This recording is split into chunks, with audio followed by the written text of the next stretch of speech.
supaya ibu-ibu pulang berhenti cerita kejelekan orang. Tidak ada gunanya menghabiskan amal-amal kita. Nabi pernah kumpul para sahabat dan bertanya, "Atadruna manil muflis?" Saudara-saudara sekalian, kau tahu siapa yang bangkrut nanti di akhirat? Mereka tidak sholat ya Rasul, dia sholat. Yang tidak puasa ya Rasul, dia puasa. Yang tidak haji ya Rasul, dia haji.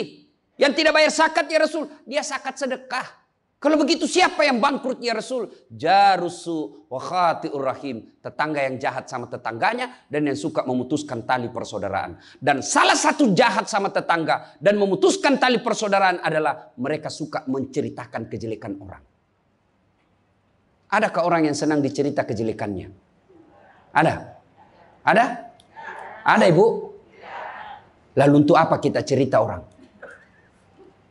Rajin betul istrinya majelis taklim. Baik betul itu istrinya. Tapi kasihan suaminya selingkuh kiri kanan. Lalu apa untungnya ibu cerita? Bu? Hei. Hei. Nah, satu. Pulang pengajian. Tinggalkan gosip. Dua. Rasulullah setelah menikah dengan Khadijah. Usia 40 tahun. Nabi dilantik menjadi Rasul. Pulanglah beliau 3 hari 3 malam di atas Gua Hira. Pulang menggigil. Dia ketuk pintu. Masuklah Nabi. Kedinginan. Lalu Nabi berkata, istriku selimuti saya. Saya kedinginan. Kira-kira kalau ibu-ibu apa jawaban ibu? 3 hari 3 malam suami tidak ada kabar. Di WhatsApp tidak dibaca. Di telepon di reject. Tiba-tiba datang kedinginan bu. Selimuti saya bu. Apa jawaban ibu? Apa ibu selimuti? Enggak, diinterogasinya suaminya. Mana HP-mu? Dari mana kau ini kedinginan? Iya toh? Tapi Khadijah tidak. Khadijah tidak pernah sangka buruk kepada suaminya. Apa kata Khadijah? Sami'na wa ata'na.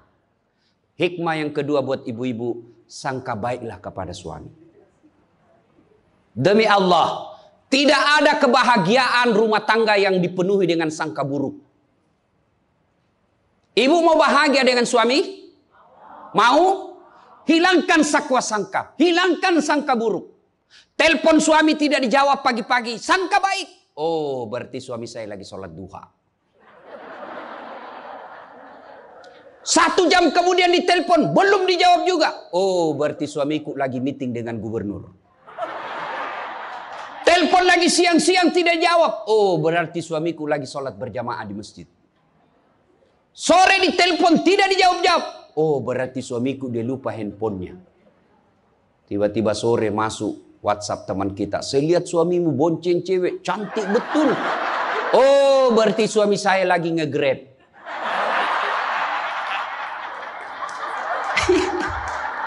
Perasaan.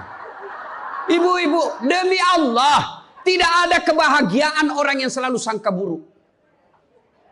Suami enak-enak kerja, hanya tidak dijawab telepon, ibu tidak bisa tenang di rumah. Sangka baik. Orang yang sangka baik, rumah tangganya pasti tidak bisa bahagia. Saya kasih contoh. Kasih contoh ibu. Suami istri 7 tahun tidak punya anak. Di tahun ke-8 dia pergi ke ahli kandungan. Periksa istrinya. Wih, alhamdulillah kata dokter. Ibu sudah terlambat 2 bulan. Senang betul. Dia teleponlah suaminya. Pak, alhamdulillah hasil pemeriksaan saya sudah terlambat 2 bulan.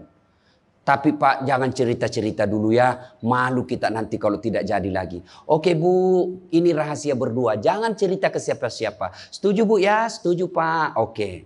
Beberapa hari kemudian datang petugas PLN. Assalamualaikum. Kata ibunya, waalaikumsalam. Siapa ya? Saya Bu. Saya siapa? Petugas PLN. Oh kenapa Pak? Ibu terlambat 2 bulan. Wih. Kenapa dia bisa tahu saya terlambat 2 bulan? Wah, dia mulai curiga sama suaminya. Pasti kelakuannya lagi nih si gendut ini. Kan suaminya gendut. Pasti kelakuannya ini si gendut ini. Pulang suaminya capek. Di jalan macet, kehujanan, baru buka pintu. Memang kau pembohong gendut. Apalagi ini pembohong. Orang capek, pembohong gendut. Apa? Kenapa itu PLN tahu saya terlambat 2 bulan? Pasti kau yang cerita. Bukan saya. Kenapa? Wah, suaminya juga marah digendut-gendutin. Dia datang ke PLN. Ada apa kau tahu istriku terlambat 2 bulan?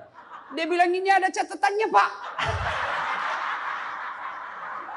Kau hapus ini. Ya boleh, Pak. Tapi Bapak bayar dulu. Kalau saya tidak mau bayar, ya terpaksa punyanya Bapak diputus. Kalau punya aku diputus, apa dia pakai istri saya di rumah? Dia terpaksa pakai lilin.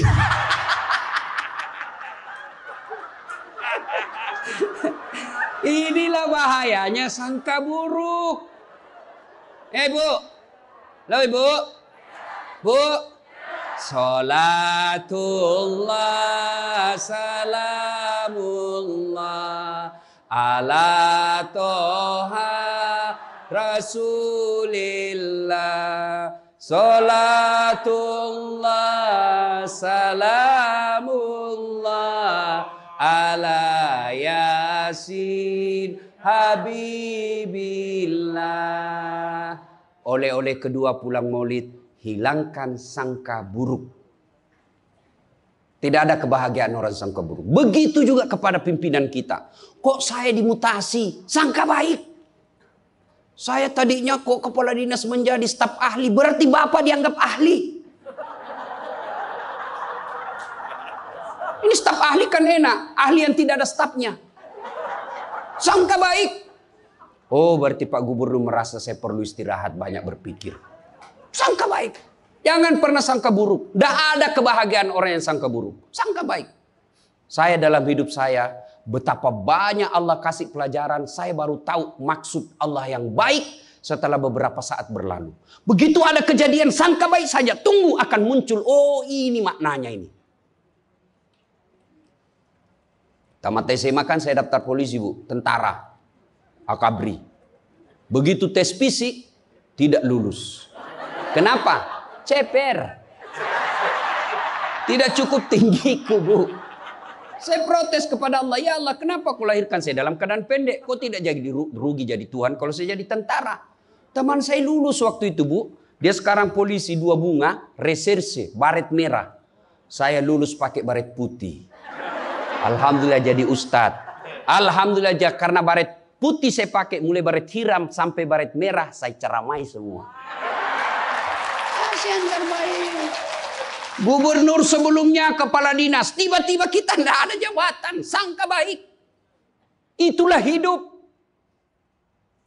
Jangan pernah sangka buruk. Begitu juga kepada suami, sangka baik.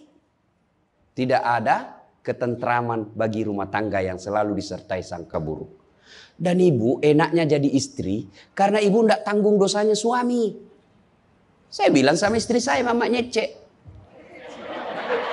Kan ibu-ibu sekarang suka sekali periksa handphone. Untuk apa periksa handphonenya suami, Bu? Coba jelaskan saya, untuk apa? Ayo yang suka periksa handphonenya suami ini. Untuk apa, Ibu? Setelah tahu ibu mau apa? Ternyata besok-besok ada masalah yang tidak menyenangkan hatimu, apa yang kamu lakukan? Mau diceraikan, saya ceraikan kamu. Daripada kau menderita mendampingi saya, sudah, kita selesaikan baik-baik. Dan kau tidak mungkin. Kuceraikan kau pagi, sore saya sudah dapat. Nah sekarang apa maumu? Sakit hati aja. Ayah. Dan hebatnya perempuan Islam, kalian tidak menanggung dosanya suami. Kalian tidak akan menanggung dosa suami. Ya, beda kalau laki-laki. Kalau laki-laki, dosa istri kita tanggung. Kalau suami menanggung dosa istri. Istri tidak pakai jilbab, istri tidak sholat, istri tidak puasa, istri tukang gosip, istri suka keluyuran. Suaminya ditanggung dosanya nanti. Ku ampusakum wa ahlikum nara. Beda istri. Suami pezina, suami koruptor, suami narkoba, suami penjudi, suami tukang tipu. Ibu tidak tanggung dosanya suami. Itulah enaknya jadi perempuan Islam. Bahkan kalau dia sholat, dia puasa Ramadan, dia jaga harga dirinya, dia patuhi suaminya, kata Nabi, tadahulul jannati bisalam. Silahkan ibu mau masuk pintu surga mana saja.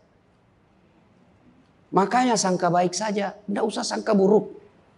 Ada ibu-ibu curhat sama saya tengah malam, Ustaz. Mohon solusinya Ustaz. Saya sudah tidak tahan. Kenapa ibu? Dia bilang, saya sudah tidak tahan. Saya minta solusinya Ustaz. Saya sudah tidak tahan. Memang kenapa? Saya ini sudah 21 tahun menikah Ustaz. Tidak tahan. Saya bilang dalam hati. 21 tahun tidak tahan. Inilah kadang-kala ibu-ibu kalau ngomong tidak masuk di akal. Ya memang Allah fitrahkan itu manusia. Laki-laki itu lebih banyak akalnya. Perempuan lebih banyak perasaannya. Maka kalau perempuan ngomel, dengar saja Pak. Tidak usah dijelaskan apa dia mau. Dengar aja. Karena memang dia cuma mau didengar. Dengar aja. Oh, ya, dengar aja, dengar. Tapi tidak tahan saya Ustadz. Ya tidur.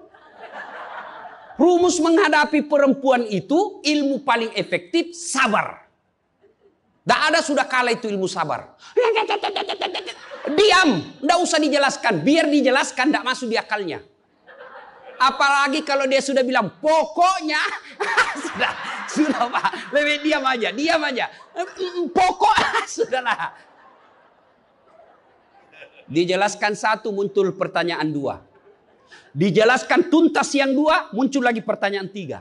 Sudah tuntas semuanya dia ungkap lagi yang 5 tahun yang lalu. Itulah perempuan. Iya Ibu toh? Maka dengarkan saja. Ada saatnya nanti dia bilang. Baru dia sadar itu. Iya sebenarnya itu saya emosi aja itu hari Pak. Begitulah perempuan. Dihadapinya jangan emosi. Saya sudah tidak tahan Ustaz. Kenapa? Sudah 21 tahun. Udah cocok saya Ustaz.